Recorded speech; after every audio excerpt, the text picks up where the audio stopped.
धन्य कृपाला सहज दयाला भवभय मेटन हारी लीला अगम अपार अमाया अद्भुत क्या कोई जाने ऋषि मुनि जोगी पार न पावे ज्ञानी नहीं पहचाने अगुण सगुण के मध्य विराजे नहीं ब्रह्म नहीं माया रूप अरूप के बरे परे तुम नहीं प्रकाश नहीं छाया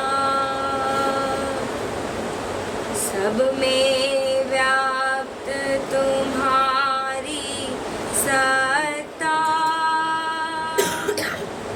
सत्य असत्य के पारा मन बानी की गम नहीं तुम में सब में सबसे न्यारा क्या कहे करूं तुम्हारी स्तुति अजर अमर अविनाशी निरालंब सब के आधारा चेतन धन सुख राशि गोचर जहाँ लग मन जाई सो नहीं देश तुम्हारा माया काल के पर ठिकाना क्या कोई बरने पारा तत्व अतत्व असार सार नहीं शब्द सूरत नहीं कोई संत कहे तुम शब्द रूप हो और अशब्द गति सोई ऊंची दृष्टि करे जो प्राणी सार भेद कुछ पावे भेद पाए शरणागत आवे आवागमन मिटावे दया करो करुणा चित लाओ दो मोहि भक्ति विवेका राधा स्वामी चरण शरण बलिहारी राहु शब्द मिलेगा दया करो करुणा चित लाओ दो मोहि भक्ति विवेका राधा स्वामी चरण शरण बलिहारी राहु शब्द मिलेगा। धन्य धन्य गुरु परम स्नेही, धन्य दीन हितकारी, धन्य कृपाला सहज दयाला, अब मैं मेटन हारी।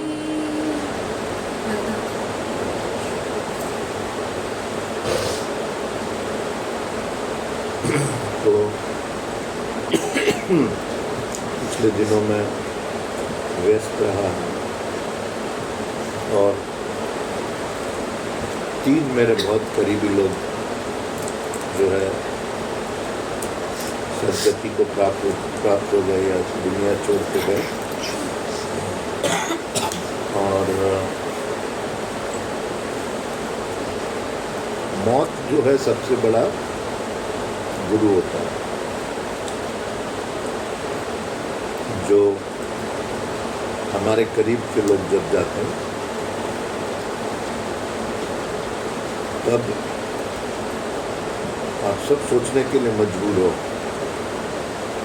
मानव दयाल जी महाराज ने बहुत बार ये भगवद गीता का एक श्लोक वो सत्संगों में बोलते हैं, अव्यक्त आदि भूतानि व्यक्त मध्यानि भारत और अव्यक्त निधनाने व्यक्त तत्र का परिदेवना। कि हम आते हैं तो अव्यक्त से हमको पता ही नहीं, अपनी मर्जी से आए नहीं, अव्यक्त से आए, क्यों आए ये भी पता नहीं, कैसे आए ये तो बिल्कुल पता नहीं, बीच में हम प्रकट होते हैं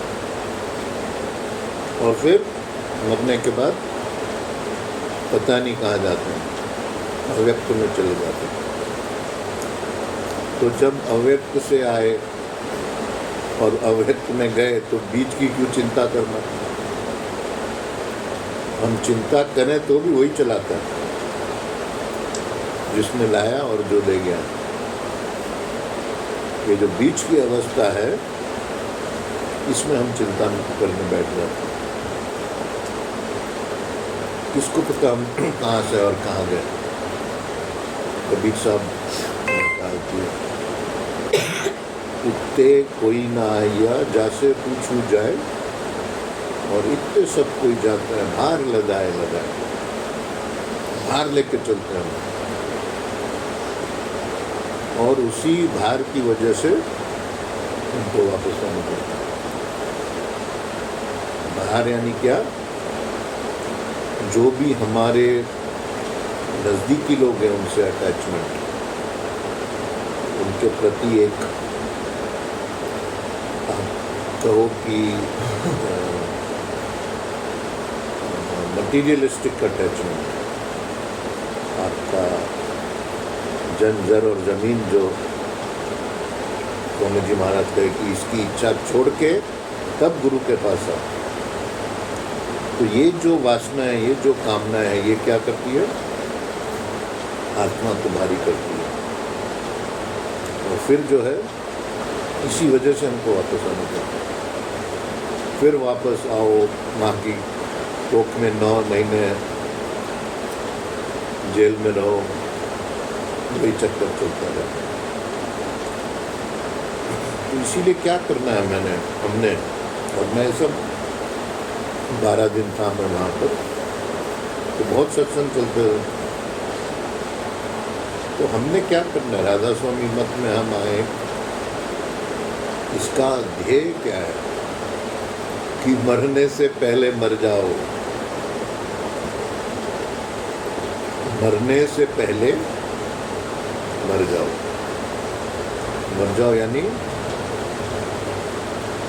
मर जाओ, ये जो मटेरियलिस्टिक दुनिया है इसके लिए मर जाओ और जितना जल्दी हो सके अपने गुरु का ध्यान करते करते या जो भी अपने इष्ट का ध्यान करते करते प्रकाश में जाना। वैसे ही आप प्रकाश में गए तो आप फिर नीचे के लोगों में बोलते जन्म नहीं होता।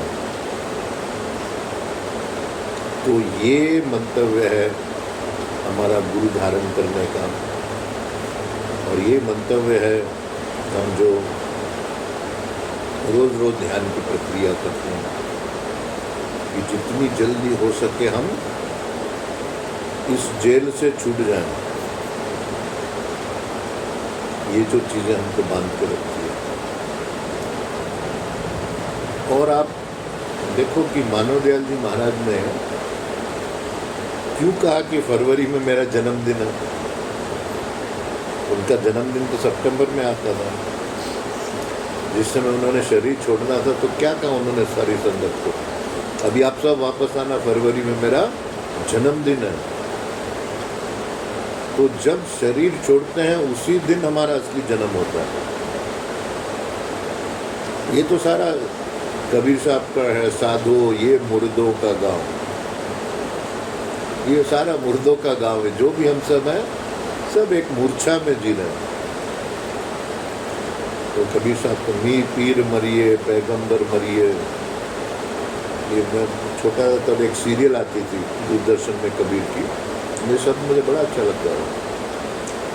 मरी है योगी और भोगी, राजा मरिए औला मरिए, मरिए रोगी और भोगी, साधो ये मुर्दों का गाँव।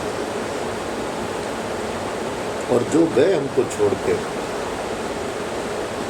उनके प्रति आप आंसू तो लाओगे, रोओगे, लेकिन वो खुशी से आप उनको विदा करो।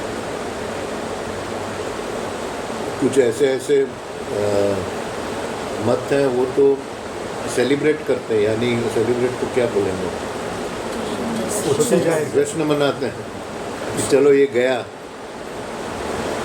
क्यों, उसका कारण क्या है? स्वामी रामतीर्थ बोलते थे कि आपका एक आंसू का कतरा जो आप मरने वाले के लिए आप एक आंसू का कतरा जो बहाते हो, वो उसके लिए एक सागर बन जाता है उसको पार करने के लिए।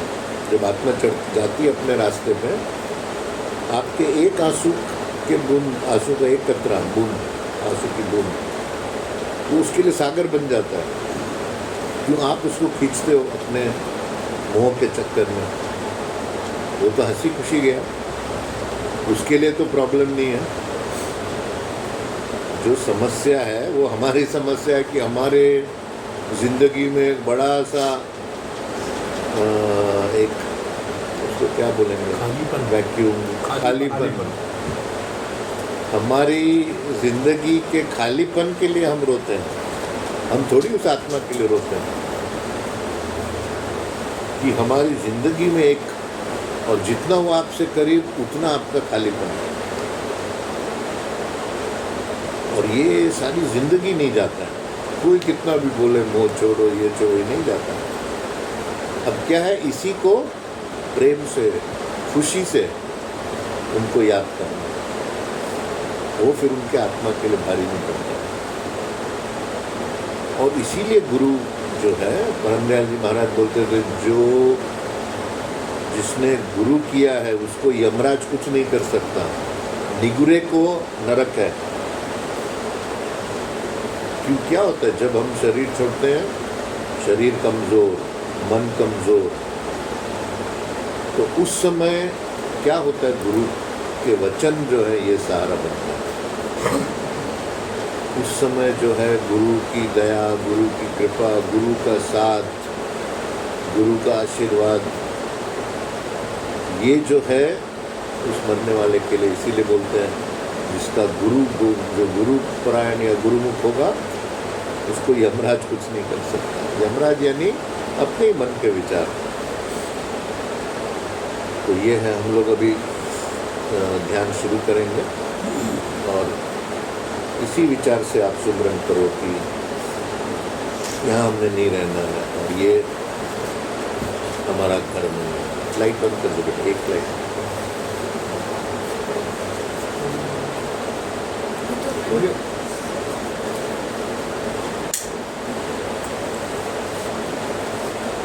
हाँ नरेश जी, आप रोज लेट आते हो। बैठो बैठो बैठो, बाबा जी कोई बात नहीं।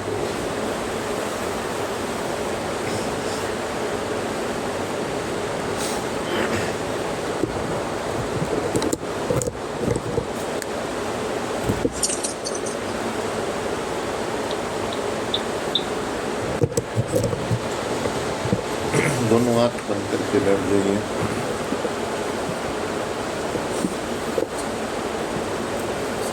बाहों के बीच में तीसरे नेत्र पे अपने गुरु की तस्वीर बनाते हैं।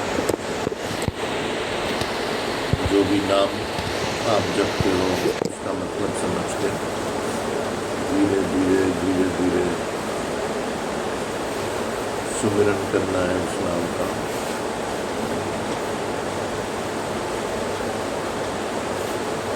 और एक जबरदस्त इच्छा लेके बैठो।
धीरे धीरे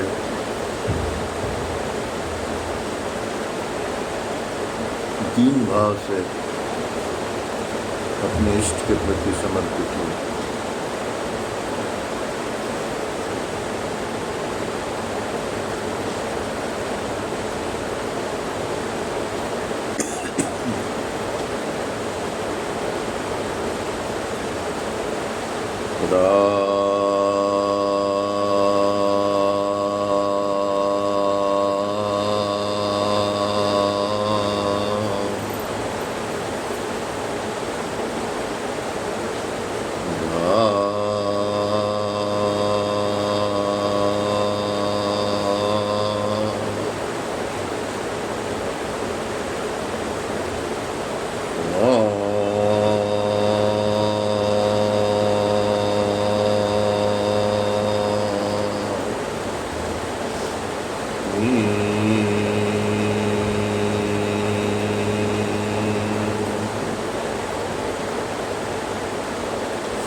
जो लोग ओम का ध्यान करते हैं, धीरे धीरे ओम का ध्यान, ओम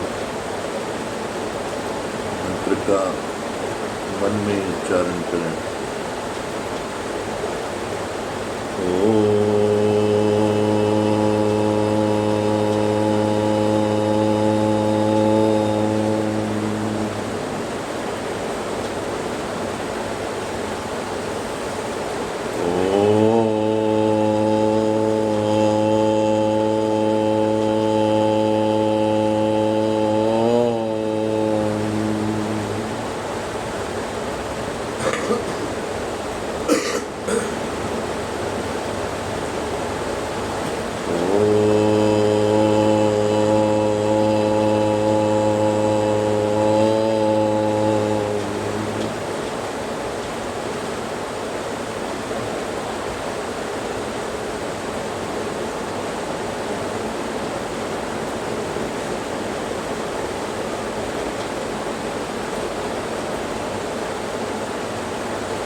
जो शिव का ध्यान करते हैं,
विचार उठने मन में, आने दो, जाने दो।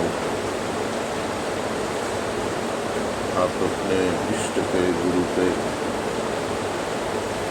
ध्यान रखो।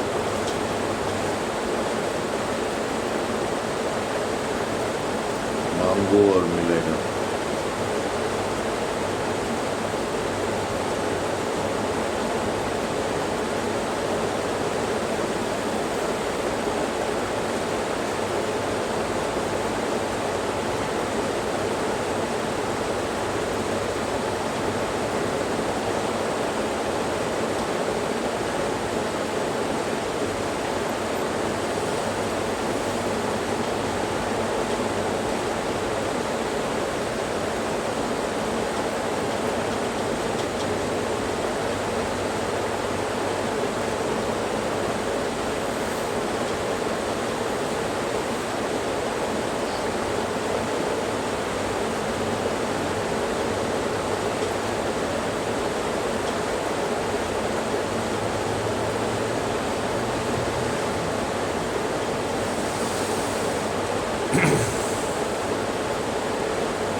शरणागति भाव,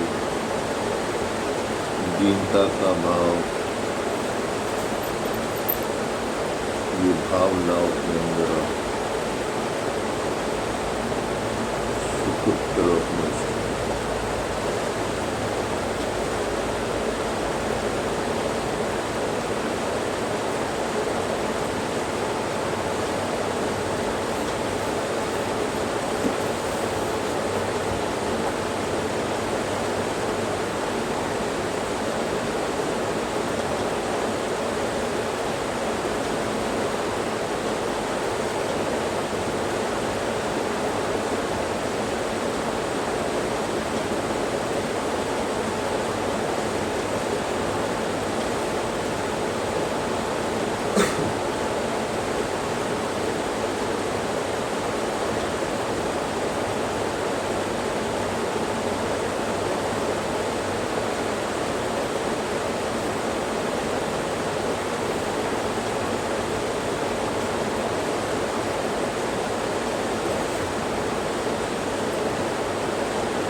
असतो मा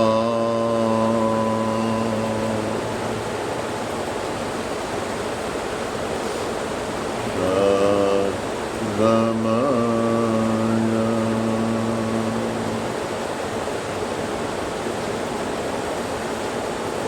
तमसो मा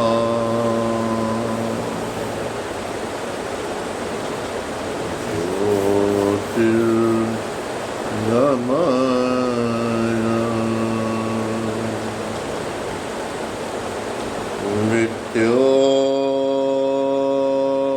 मृत्योर्मा अमृतं गमय